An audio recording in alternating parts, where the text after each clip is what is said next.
I'm just curious, like, if you saw any of that there. I was like doing a little music video, and somebody actually came by and spat on me. I don't know. Can I get your reaction to that? We didn't see it happening, no. Okay. Okay.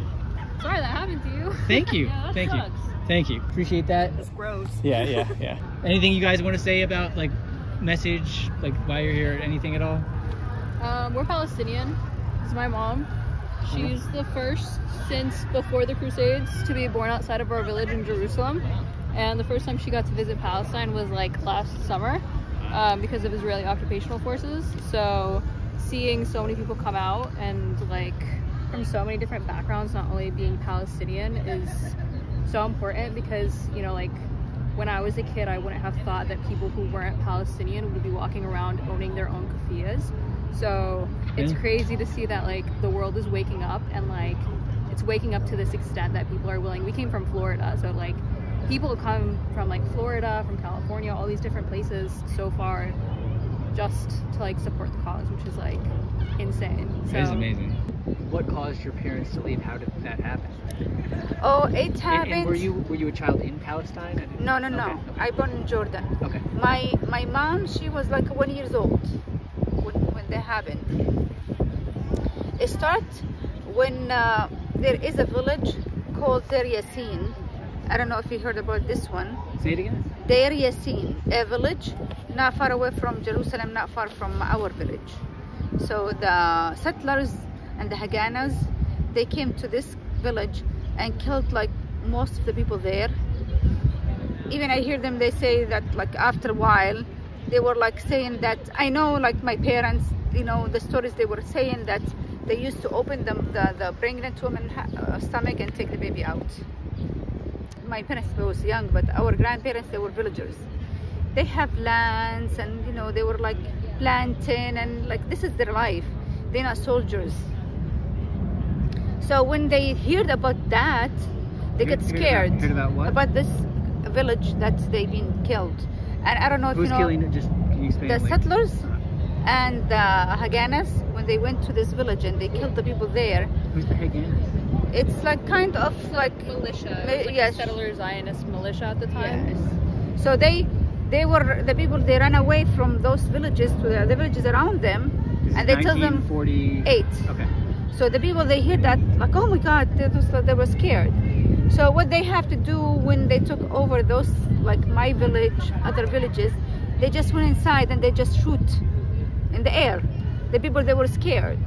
They started getting like, you know, their stuff and run away from their houses because they know they're gonna happen to them as happened to the other people. They kept their keys too, so they were living on the side of the property thinking that they're gonna come back. It's only gonna be a couple days. A lot of people, you could feel it, you could see. My grandma still has the key. When we go to Amman in Jordan, she still has it. So they took their kids, like their keys, the house keys.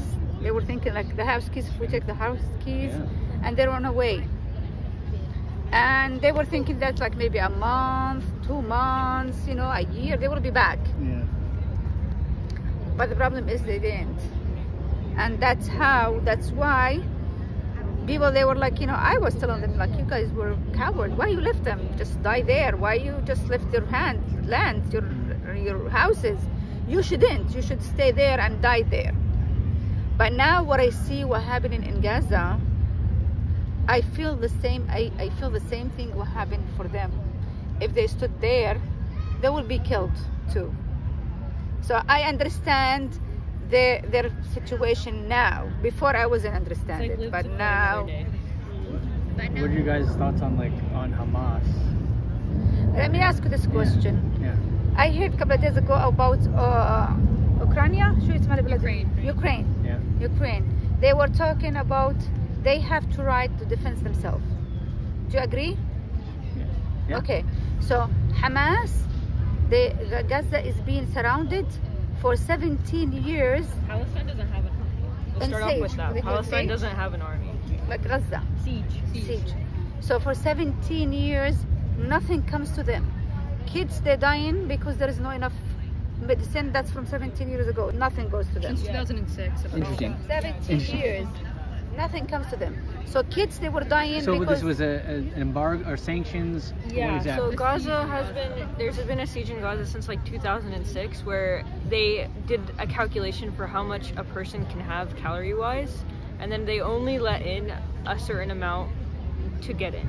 So the entire area of Gaza is below poverty, and it's been like that for a while. This is before everything that happened on October 7th. I mean, Hamas wasn't even created until like not one, not two, but 4 decades after Israeli occupation began. And when the Nakba happened, Palestine was under the British mandate, and under the British mandate, Palestinians weren't allowed to like own rifles. Like Palestinians were executed if they like held weapons. So when you have, you know, Zionist militias coming in under the backing of some of the like biggest empires at the time and their armies and their militias, and coming into these villagers who probably the most weaponry they have is a pitchfork, you know, like Hamas was also backed by Israel at one point when it's first founding, and then a majority of the people who voted for Hamas aren't even alive today.